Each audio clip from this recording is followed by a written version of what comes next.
आज जहां हीरो उन्हें माना जाता है जो पान मसाला के ऐड दे रहे हैं, वहीं एक वक्त था जब एक व्यक्ति 5000 मल्टीनेशनल कंपनी से अकेला भिड़ गया था। स्वराज बचाओ स्वदेशी अपनाओ के फाउंडर राजीव दीक्षित, जिन्होंने आयुर्वेद और गो रक्षा के कैंपेन पूरे देश में चलाए, और साल 2010 में सिर्फ 43 इयर्स की एज में इनकी मृत्यु हो जाती है।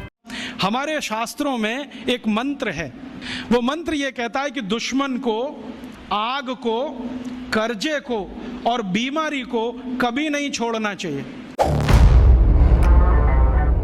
उत्तर प्रदेश के अलीगढ़ में 1967 में जन्मे राजीव दीक्षित जी अलीगढ़ में शुरुआत में शिक्षा करने के बाद बीटेक करने के लिए इलाहाबाद आते हैं और आईआईटी कानपुर से अपना एमटेक पूरा करते हैं, और इसके बाद वो फ्रांस में अपना पीएचडी कंप्लीट करते हैं। कुछ साल फ्रांस में टेलीकम्युनिकेशन इंजीनियर के रूप में काम करने के बाद राजीव जी वापस इंडिया आते हैं और यहाँ उन्हें डॉक्टर एपीजे अब्दुल कलाम जी के साथ काम करने का सौभाग्य प्राप्त होता है। 2 दिसंबर 1984 को भोपाल के यूनियन कार्बाइड फैक्ट्री में मिथाइल आइसोसाइनाइड नाम की गैस लीक करती है और इस घटना में 20,000 लोगों की जान जाती है और 5 लाख लोग परमानेंटली डिसेबल्ड हो जाते हैं। इनफैक्ट इस घटना के बाद जिन बच्चों ने जन्म लिया वो भी फिजिकल और मेंटल डिसेबिलिटीज के साथ पैदा हुए। ये कंपनी सरकार को 47 करोड़ यूएस डॉलर्स देती है और मामला रफा दफा हो जाता है। इस घटना ने राजीव दीक्षित के मन पर बहुत गहरी चोट पहुंचाई और उन्होंने ये ठान लिया कि अब वो इन सभी मल्टीनेशनल कंपनीज के खिलाफ मोर्चा खोलेंगे। उन्होंने भारत को जानने के लिए सबसे पहले भारत का इतिहास पढ़ा, भारत के पुराने साइंटिस्ट सुश्रुत की किताब सुश्रुत संहिता पढ़ी, वाघ भट्ट की book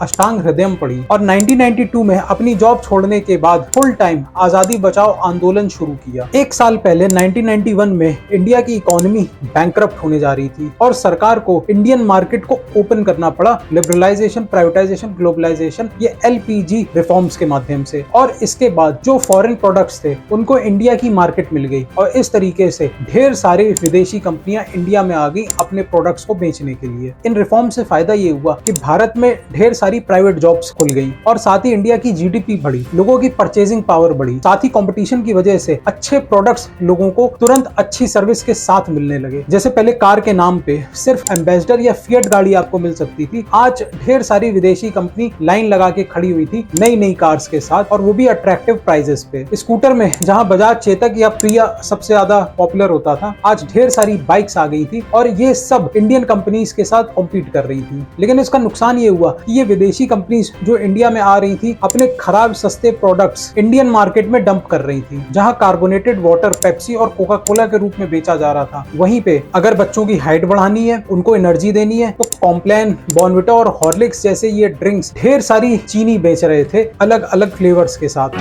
Complan has all the 23 vital foods, including milk protein, that growing children need. I'm a Complan girl. I'm a Complan boy.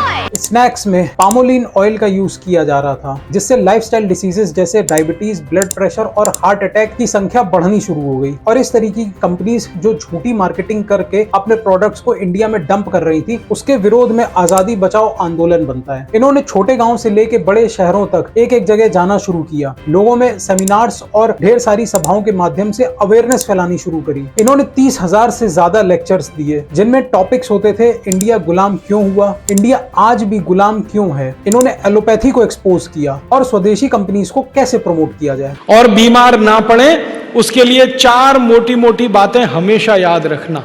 मैं उनका पालन करता हूं, आप भी करना। योग प्राणायाम रोज करना, खाना खाने के बाद पानी नहीं पीना, कभी भी 1 घंटे बाद पीना, कभी बीमार नहीं पड़ोगे। उन्होंने फॉरेन कंपनीज के स्नैक्स में यूज किया जाने वाला सस्ता मैदा, चीनी, पाम ऑयल, इन सभी इंग्रेडिएंट्स को लोगों तक बताना शुरू किया, जिससे आम आदमी में अवेयरनेस फैली। ये हेल्थ टॉनिक्स जो अलग अलग ब्रांड्स बॉर्नविटा, हॉर्लिक्स, कॉम्प्लान जैसे नामों से बेच रहे थे, इसमें बड़े बड़े क्रिकेटर्स को लिया जा रहा था।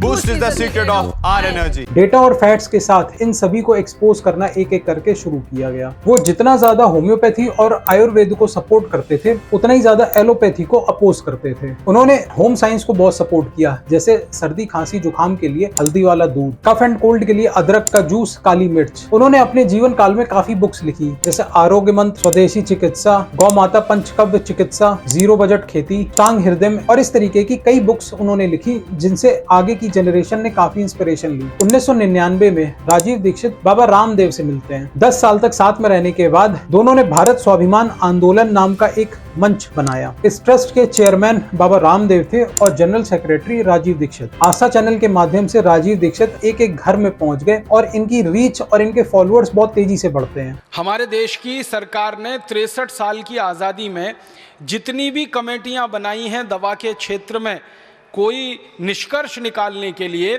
सभी कमेटियों का एक निष्कर्ष कॉमन है, वो ये कि भारत में गैर जरूरी, खतरनाक और बेकार की दवाएं खाकर जितने लोग मर जाते हैं उतने लोग तो शायद इस देश में अपनी स्वाभाविक मौत नहीं मरते होंगे। 30 नवंबर 2010 को एक लेक्चर लेने के लिए राजीव जी छत्तीसगढ़ के दुर्ग गए हुए थे। लेक्चर के बाद दया सागर नाम के एक व्यक्ति के साथ वो कार में बैठे हुए थे और भिलाई की तरफ जा रहे थे। रास्ते में उन्हें काफी तेज स्वेटिंग होती है और जब वो अपने रूम पे पहुंचते हैं तो रात के 1 बजे के आसपास उनके चेस्ट में काफी तेज पेन शुरू हो जाता है। इनिशियली एक एसिडिटी का अटैक समझ के राजीव जी इस पेन को डिसमिस कर देते हैं और ज्यादा सीरियसली नहीं लेते हैं। लेकिन दया सागर आधे घंटे के बाद जब राजीव जी से मिलने के लिए जाता है तो देखता है कि वो बेहोशी की हालत में अपने रूम में पड़े हुए हैं और पास के हॉस्पिटल में जब उन्हें ले जाया जाता है तो हॉस्पिटल उन्हें किसी बड़े डॉक्टर को कंसल्ट करने के लिए बोलता है और अपोलो हॉस्पिटल में पहुंचने के बाद राजीव जी का इलाज तो शुरू होता है लेकिन उन्हें बचा पाना मुश्किल हो जाता है और इस तरह राजीव जी अपनी एक छोटी सी उम्र में एक बहुत बड़ी लेगेसी छोड़कर दुनिया को अलविदा कह देते हैं। उनकी मृत्यु आज भी एक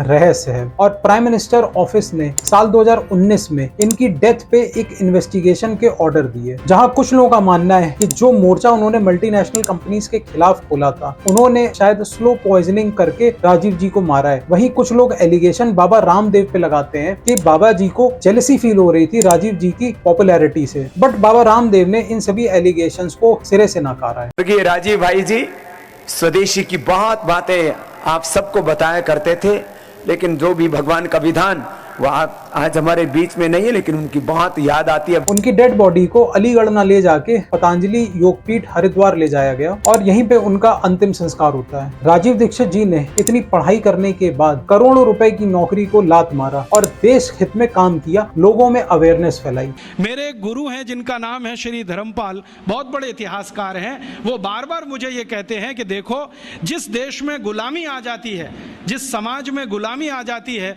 उस समाज का सब कुछ चला जाता है। लेकिन एक बाबा थे जिन्होंने अपने फॉलोअर्स का विश्वास तो जीता, लेकिन उसके बाद अपनी पावर का मिसयूज करके खुद की प्रॉपर्टी बढ़ाई और अपने भक्तों के साथ ऐसे गलत कार्य किए जिसके बारे में सुन के ना सिर्फ उनके फॉलोअर्स बल्कि पूरे हिंदू समाज का सर शर्म से झुक गया। आसाराम बापू के राइज एंड फॉल और उनके काले कारनामों पे मैंने एक अलग वीडियो बनाया है जिसे आप यहाँ क्लिक करके देख सकते हैं।